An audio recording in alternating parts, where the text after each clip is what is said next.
I think it's fair to say, after all the months of this campaign, my opponent has a very dark and divisive view of our country. Sometimes when I hear him speak, I honestly don't recognize the country that he is talking about.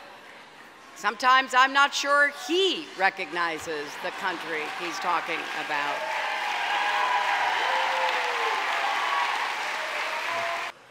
Right now, she is being protected by a rigged system. It's a totally rigged system. I've been saying it for a long time.